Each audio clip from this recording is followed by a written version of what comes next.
Hello everyone, this is Ajita and you are watching humanities. और हम हमारा जो क्लास 10 हिस्ट्री का फर्स्ट चैप्टर है rise of nationalism in Europe उसको कंटिन्यू करेंगे यहाँ पे। और हमारा जो आज का टॉपिक है वो क्या है, the making of the nationalism in Europe. ठीक है, तो लेकिन इसके पहले हमें थोड़ा सा रिकैप करना पड़ेगा जो हम लोगों ने अभी तक पढ़ा है उसका, है ना। तो हमने क्या पढ़ा, हमने देखा कि फ्रांस में किस तरह से क्या हुआ। देखो, फ्रांस जो है वो यूरोप का पहला ऐसा कंट्री था, फर्स्ट ऐसी कंट्री है वो फ्रांस, जहाँ की सबसे पहले रिवोल्यूशन हुई।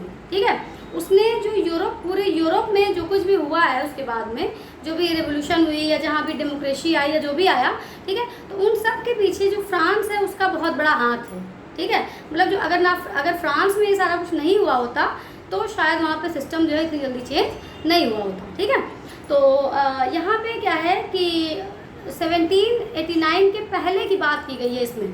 ठीक है, क्योंकि यहाँ पे मिड 18th सेंचुरी की बात की जा रही है। 18 का मतलब आप लोग जानते हैं, 18th सेंचुरी मतलब क्या, 1701 से 1799 तक।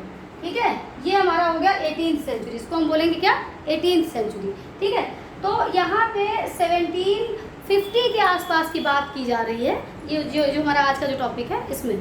ठीक है, तो अब 1789 में फ्रांस में रिवॉल्यूशन हुआ था। ठीक है, तो ये थोड़ा सा उसके पीछे की बात है। ठीक है, आइए समझ लेते हैं कि क्या है। ठीक है, in the mid 18th century no nation states. देखो, अगर हम मिड 18th सेंचुरी की बात करें तो वहाँ पे नेशन स्टेट्स नहीं हुआ करती थी। नेशन स्टेट मतलब नेशन नहीं हुआ करते थे, किंगडम्स हुआ करती थी। ठीक है, किंगडम मतलब वही जो जैसे मैंने कि पहले बताया कि वहाँ लुई 16 थे, वो एक एरिया में रूल करते थे, किसी और एरिया में कोई और रूल करता था। मतलब छोटी छोटी किंगडम्स हुआ करती थी, छोटे छोटे किंगडम्स का पैचवर्क था। जैसे इंडिया में बिफोर इंडिपेंडेंस जो प्रिंसली स्टेट्स हुआ करती थी। ठीक है, कितनी 584 प्रिंसली स्टेट थी हमारे यहाँ पे, 584 पूरी प्रिंसली स्टेट्स हुआ करती, मतलब इतने राजा हुआ करते थे जो अलग अलग एरियाज में रूल करते थे। ठीक है, तो वैसे ही यहाँ फ्रांस में भी था कि मतलब अलग अलग छोटी छोटी किंगडम्स हुए थे, राज्य थे छोटे छोटे, जिनमें कि एक कोई रूलर रूल करता था, मतलब किंग था या जो भी था। ठीक है, वहाँ पे रूल करता था। तो इस तरह से वहाँ पे क्या था, मिड 18th सेंचुरी क्या था, no nation states nation states नहीं थे बल्कि किंगडम्स थी। ठीक है, और हम कब की बात कर रहे हैं, तो हम 1789 के पहले की बात कर रहे हैं, because we are talking about mid 18th century.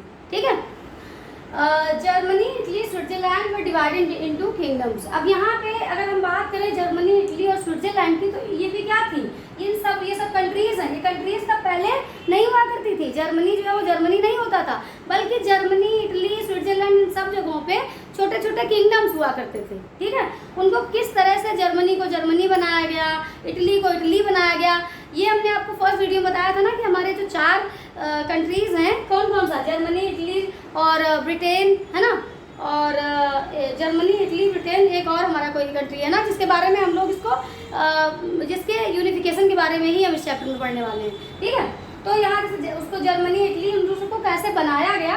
ठीक है, तो और क्यों बनाने की ज़रूरत पड़ी। ठीक है, तो यहाँ पे देखिए, ईस्टर्न एंड सेंट्रल यूरोप क्या था कि जो सेंट्रल, जो यूरोप हमारा पूरा कॉन्टिनेंट है, उसका जो ईस्टर्न पार्ट है और जो सेंट्रल यूरोप है, वहाँ पे क्या था, वहाँ पे ऑटोक्रेटिक मोनार्की चलती थी। वहाँ पे ऑटोक्रेटिक मतलब निरंकुश, एकदम निरंकुश जो है शासन चलता था, किसका, राजाओं का। ठीक है, मोनार्की चलती थी। ठीक, और यहाँ पे एक एग्जाम्पल आपकी बुक में दिया गया है हैब्सबर्ग एम्पायर का, हैब्सबर्ग एम्पायर। ठीक है, तो हैब्सबर्ग एम्पायर जो है वो खुद ही अलग अलग पार्ट्स में डिवाइडेड था। वहाँ पे जो किंगडम्स थी, वहाँ पे कुछ किंगडम में अलग लैंग्वेज, कुछ किंगडम में अलग लैंग्वेज। जैसे अगर मान लो हम बात करें यूपी की, ठीक है, या हम बात करें नॉर्थ इंडिया की, यहाँ के एग्जाम्पल्स आप समझने की कोशिश करिए।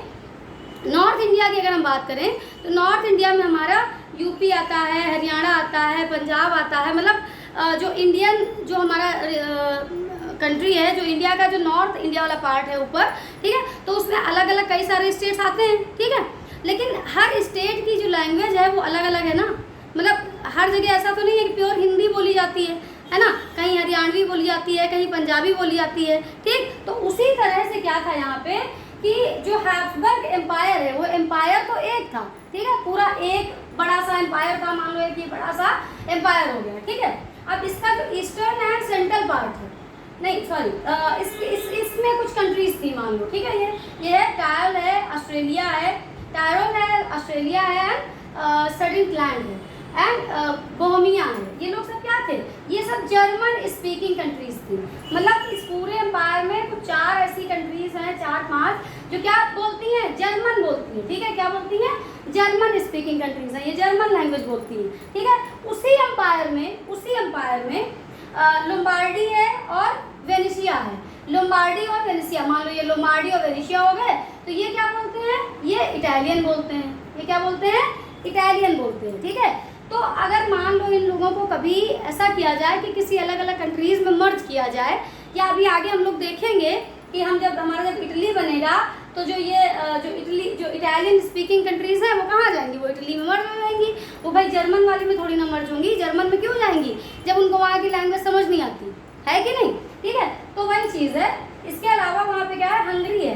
तो हंगरी एक ऐसा एरिया था जहाँ पे आधी पॉपुलेशन मगियार बोलती है, ठीक है, मगियार बोलती, और आधी population other variety of dialects, मतलब बहुत सारी अलग अलग लैंग्वेजेस बोलती है। मतलब कुछ काउंट ही नहीं है, वेराइटी ऑफ लैंग्वेजेस, जितने लोग उतनी भाषाएं, है ना। इसके अलावा यहाँ पे गैलिसिया एक जगह है जो क्या बोलती है? पोलिश बोलती है। पोलिश बोलती है मतलब वो कहाँ जाएगी? पोलैंड में जाएगी। अब ऐसी बात है भाई, जो जहाँ की लैंग्वेज, जिस तरह की लैंग्वेज बोलता है, वो जब भी कभी यूनिफिकेशन होगा, जब भी अभी कंट्रीज बनेगी, जब नेशनलिज्म की वहाँ पे भावना आएगी लोगों में, तो वो क्या करेंगे? जो अपनी भाषा बोलने वाले लोग हैं उन्हीं के साथ जाके जुड़ेंगे, ठीक है। तो वही यहाँ पे दिखाया गया है इस चैप्टर में कि making of nationalism in Europe, है ना। इसके अलावा क्या है? ये तो हो गया इन 3-4 जो मेजर एरियाज थे जहाँ पे मेजर लैंग्वेजेस बोली जाती थी, मतलब थोड़े ज़्यादा लोग बोलने वाले थे। इसके अलावा यहाँ पे और है mass of subject peasant people, मतलब बहुत सारे ऐसे पीजेंट्री वाले लोग थे, मतलब किसान वर्ग के लोग थे, ठीक है, जो कि बाउंड्री पे थे। जो ये हैब्सबर्ग एम्पायर पूरा था, इसके जो किनारे के एरियाज में जो लोग रहते थे, वो तो और भी अलग अलग तरह की पता नहीं कितनी भाषाएं बोलते थे, है ना। तो इस तरह से क्या था कि यहाँ पे जब लैंग्वेज जब इतनी अलग अलग थी, तो लोग खुद को एक दूसरे से कनेक्टेड कैसे फील करते, ठीक है। वो खुद को एक दूसरे से कनेक्टेड फील नहीं करते थे, बल्कि वो जिस एरिया में रहते थे सिर्फ उसी को अपना कंट्री, उसी को अपना रीजन मानते थे, ठीक है, उसी को अपना क्षेत्र मानते थे, और वो दूसरी कंट्री से उनको कोई मतलब नहीं था। दूसरा जो कुछ कोई बोलता था तो उससे उनको कोई मतलब नहीं था, ठीक है। तो इसलिए यहाँ पे हमारा ये टॉपिक आता है making of nationalism in Europe, मतलब जो नेशनलिज्म है यूरोप में उसको बनाया गया है, वो था नहीं, वो एक ऐसी फीलिंग है जो लोगों में डेवलप की गई है। और डेवलप करने की ज़रूरत क्यों पड़ी? तो उसका ये रीज़न है, ठीक है, कि वहाँ पे जो एरिया था उसमें कोई एक नेशन स्टेट होता नहीं था, ठीक है। अलग अलग एरियाज में मतलब पैचवर्क था, अलग अलग कंट्री, छोटे छोटे रीजन्स का, छोटे छोटे किंगडम्स का पैचवर्क था, ठीक है। मतलब एरिया एक ही है लेकिन उसमें किंगडम्स अलग अलग हैं, लैंग्वेज अलग अलग बोली जा रही है, रूलर्स अलग अलग हैं, ठीक है। तो जब इस तरह से पैचवर्क का काम था, तो एक रूलर जो था वो दूसरे रूलर को क्या अपना वो, मतलब ज़रूरी थोड़ी आज वो फ्रेंड है, कल हो सकता है एनिमी हो जाए, रात में चढ़ाई कर दें दूसरी कंट्री के ऊपर, ठीक है, उनका एरिया अपने में मिला लिया, है ना। सुबह पता लगा राजा जो है वो राजा से रंग हो गए, है ना। तो ये सारी चीज़ें थी, तो उनको एक दूसरे से मिला, एक कनेक्टिविटी फील करवाने के लिए जो चीज़ें की गई हैं, जैसे कि हमने जो हमारा फर्स्ट चैप्टर पढ़ा है फ्रांस में, फर्स्ट वाला जो हमारा वीडियो, सेकेंड वाला जो हमारा वीडियो है, उसमें हम लोगों ने देखा था कि किस तरह से फ्रांस में कनेक्टिव आइडेंटिटी डेवलप करने के लिए क्या चीज़ें की गई थी। भाई एक लैंग्वेज को वहाँ पे बोला गया कि फ्रेंच सब लोग बोलेंगे, है ना, रीजनल जो डायलेक्ट्स है वो नहीं बोली जाएंगी। तो उसी तरह से लोगों को कनेक्टिव फील करवाने के लिए कुछ चीज़ें की जाएंगी, जो हम लोग आगे के जो हमारे वीडियोज़ हैं उसमें देखेंगे, ठीक है। और इसके अलावा जो हमारा नेक्स्ट टॉपिक होने वाला है वो है aristocracy and the new middle class, वो हम लोग देखेंगे हमारे नेक्स्ट वीडियो में। और तब तक के लिए थैंक यू वेरी मच। और वीडियो अगर अच्छा लगा हो, समझ में आया हो, ठीक है, तो please like and subscribe the video. Thank you.